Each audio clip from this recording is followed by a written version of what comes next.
मिथिला से पीएम मोदी की हुंकार, बिहार में सियासत की नई चौपाल। प्रधानमंत्री नरेंद्र मोदी ने बिहार चुनावी अभियान की शुरुआत मिथिलांचल से कर दी है, जबकि विपक्षी महागठबंधन ने छठ के बाद राहुल, प्रियंका और तेजस्वी के दौरे से सियासी मुकाबले को और तेज करने वाले हैं। बिहार विधानसभा चुनाव को लेकर सियासी पारा चढ़ चुका है। प्रधानमंत्री नरेंद्र मोदी ने बिहार चुनावी अभियान की शुरुआत मिथिलांचल से की है। दरअसल मिथिला सिर्फ एक इलाका नहीं, बल्कि बिहार की पहचान, संस्कृति और राजनीतिक चेतना का केंद्र है। यहाँ से संदेश साफ है कि दिल जीतने की शुरुआत दिल की धरती से ही होगी। पीएम मोदी ने इस रैली में विकास, आस्था और विरासत का ताना बाना जोड़ते हुए बताया कि एनडीए का विजन सिर्फ सत्ता नहीं, बल्कि सेवा और स्थिरता का है। वहीं विपक्षी महागठबंधन भी पीछे नहीं है। तेजस्वी यादव ने पटना में नए बिहार के वादों की झड़ी लगाई, तो कांग्रेस ने छठ के बाद राहुल गांधी, प्रियंका गांधी और मल्लिकार्जुन खड़गे के दौरे का ऐलान किया। इस बीच तेजस्वी यादव और चिराग पासवान के बीच मुसलमान मुख्यमंत्री को लेकर जुबानी जंग ने चुनावी गर्मी और बढ़ा दी है। एनडीए जंगल राज की वापसी का डर दिखा रही है, जबकि आरजेडी और उसके साथी नीतीश कुमार के लंबे शासन से बदलाव की मांग उठ रही है। कुल मिलाकर बिहार की सियासत अब भावनाओं, पहचान और भरोसे के त्रिकोणीय जंग में बदल चुकी है। मुख्यमंत्री नीतीश कुमार ने कहा है कि राज्य की जनता ने वर्ष 2005 में ही तय कर लिया था कि उसे तरक्की की राह पर बढ़ता हुआ बिहार चाहिए। 2005 से पहले का दौर आप सबको याद होगा, जब बिहार में अपराध और भ्रष्टाचार चरम पर था। हर तरफ अराजकता का माहौल था। बिहार के लोग अब कभी भी 2 दशक पहले के उस अराजक दौर में वापस नहीं लौटेंगे। मुख्यमंत्री ने रविवार को सोशल मीडिया पर पोस्ट कर कहा है कि वर्ष 2005 के पहले लोगों का घरों से निकलना दूभर था। शाम 6 बजे के बाद लोग अपने घरों से बाहर नहीं निकल पाते थे। बहन बेटियां सुरक्षित नहीं थी। राज्य में अपहरण का धंधा उद्योग का रूप धारण कर चुका था। शोरूम से दिन दहाड़े गाड़ियां लूट ली जाती थी। अपराधियों के भय से कोई नई गाड़ी नहीं खरीदना चाहता था। पैसा रहते हुए भी कोई नया मकान नहीं बनाना चाहता था। रंगदारों के आतंक से उद्योग धंधे बंद हो चुके थे। डॉक्टर, इंजीनियर पलायन कर रहे थे। बिहार में कानून व्यवस्था नाम की कोई चीज नहीं रह गई थी।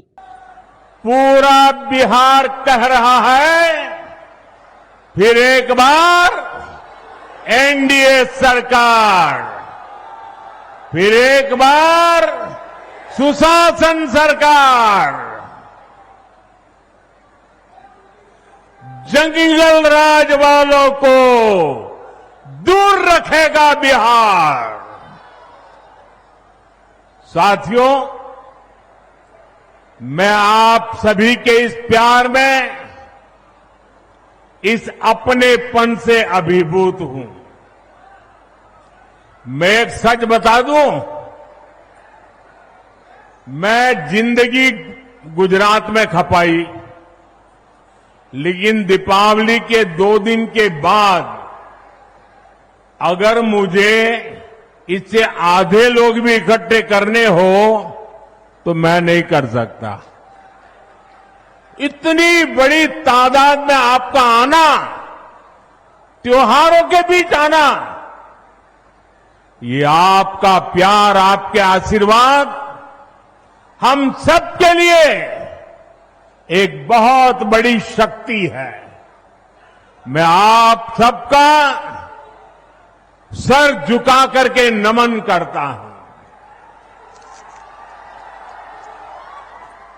इस समय आप जीएसटी बचत उत्सव का भी खूब आनंद ले रहे हैं और कल से छठी मैया का महापर्व भी शुरू होने जा रहा है।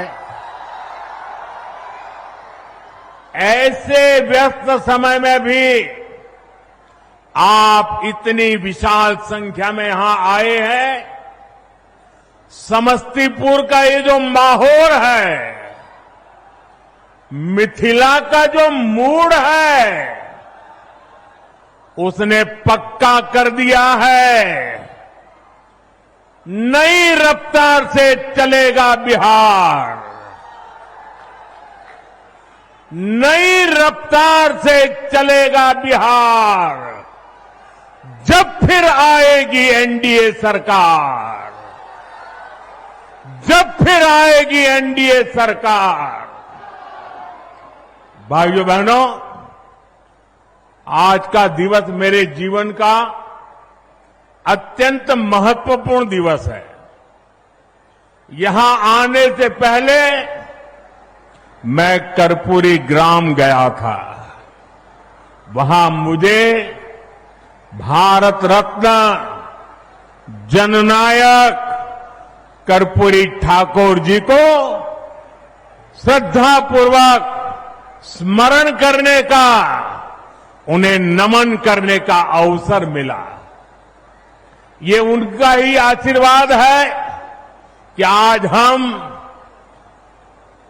मेरे जैसे यहां बैठे हुए, चाहे नीतीश जी हो, रामनाथ जी हो, सब हम जैसे पिछड़े और गरीब परिवारों से निकले लोग इस मंच पर खड़े हैं। आजाद भारत के सामाजिक न्याय लाने में, गरीब और वंचितों को नए अवसरों से जोड़ने में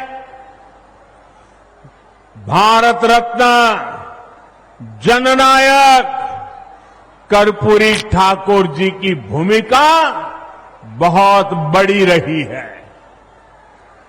वो मां भारती के अनमोल रत्न थे। उन्हें भारत रत्न से सम्मानित करने का सौभाग्य हमारी सरकार को मिला। ये हमारे लिए सम्मान की बात है।